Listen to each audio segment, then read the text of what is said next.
Good morning everybody, sa mapagpalang araw pong muli sa ating lahat. Mega love shoutout po, welcome sa aking channel.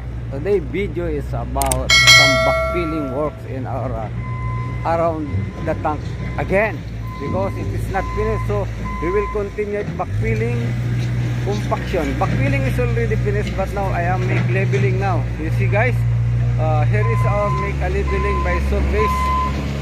Now here we go.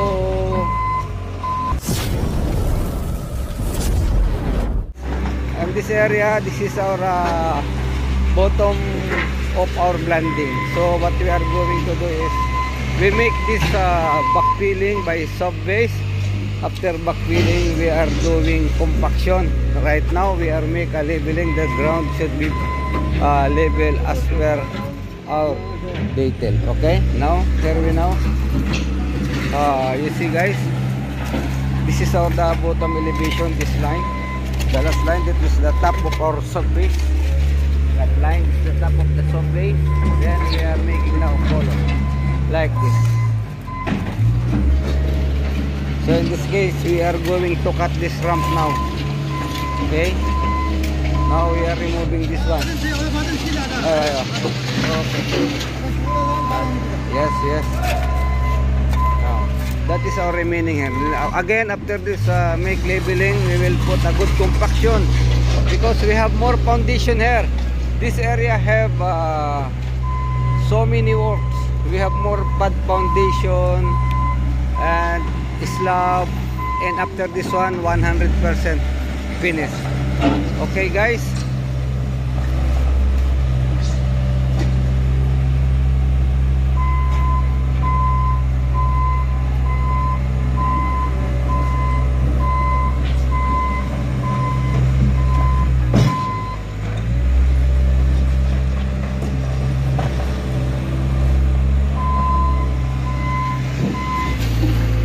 sa dito na nga pa yung tanki natin. Ayan, ito na yung ating fuel tank.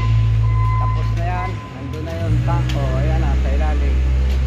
So, ngayon ang ginagawa naman natin ay itong isang cover para dito. Ayan guys, meron tayong manhole dyan, and that manhole meron tayong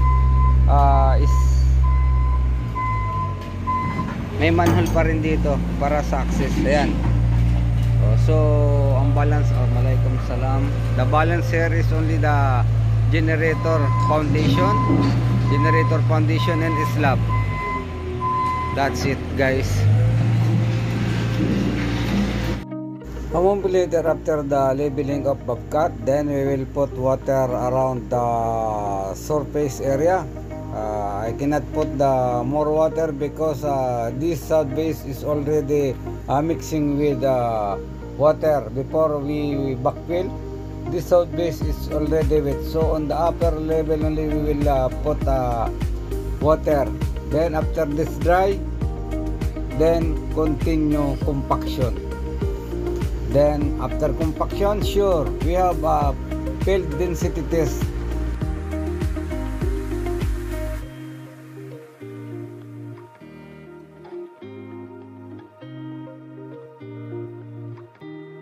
Ang lupa na yan ay basa, kaya kahit hindi na natin masyadong damihan ng tubig yan, basa ang lupa niyan sa ilalim. Ang subbase natin ay binasayan minix.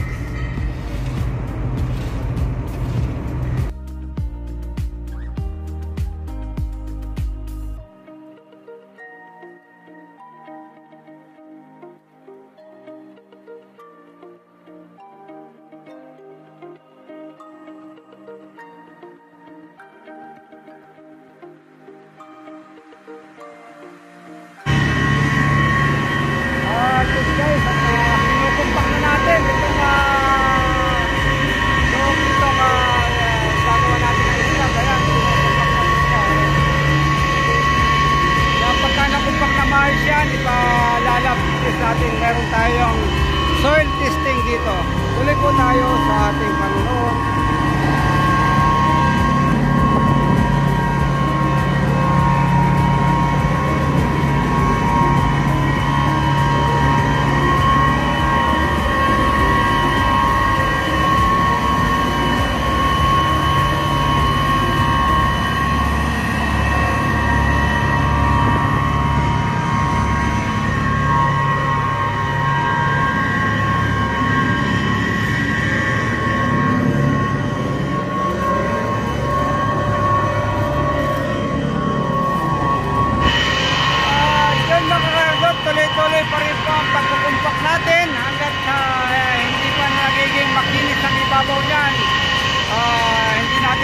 dahilan kasi yung compactor natin ay medyo may kalitan, even though na the layer of this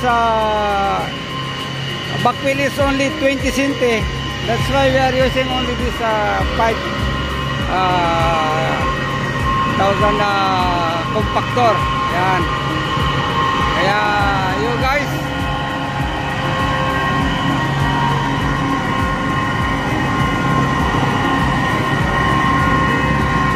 ialala ang tubig sa ibabaw para maging makinis.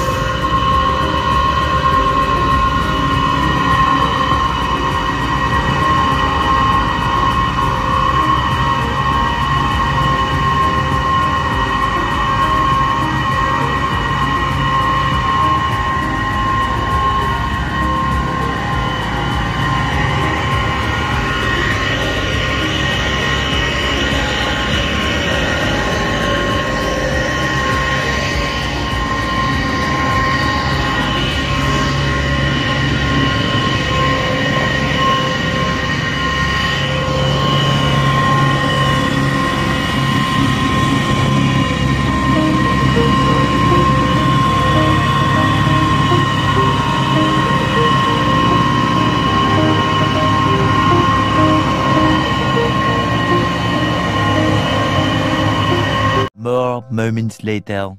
Dyan guys, at tinisting namin ito.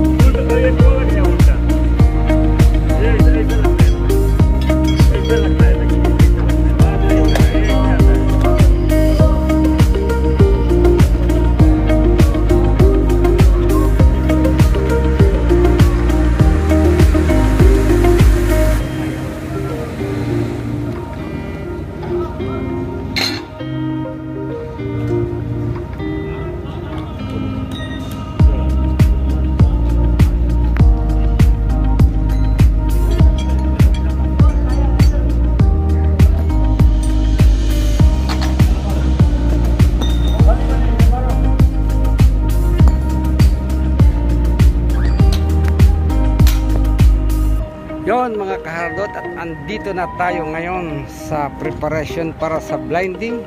Ayan, at tingnan niyo guys, at nilagyan na namin ito ng bardera para sa ating blinding. Ayan, ang thickness ng ating blinding ay 18 cm, kaya nilagyan na namin ng kahoy. Tingnan niyo guys.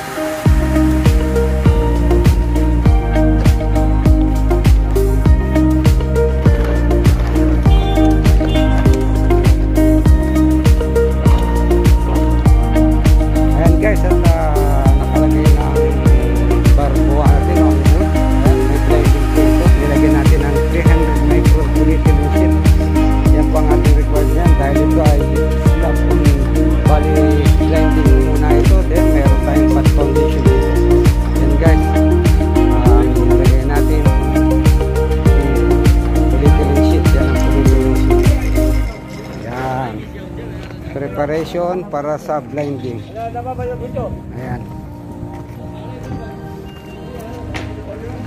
At habang tayo naghihintay ng konkreto, ayan, ay nilalagyan naman nila ito ng polyethylene sheet. Yan guys, at abangan po natin sa mga susunod ng kabanata. Ipakita ko sa iyo.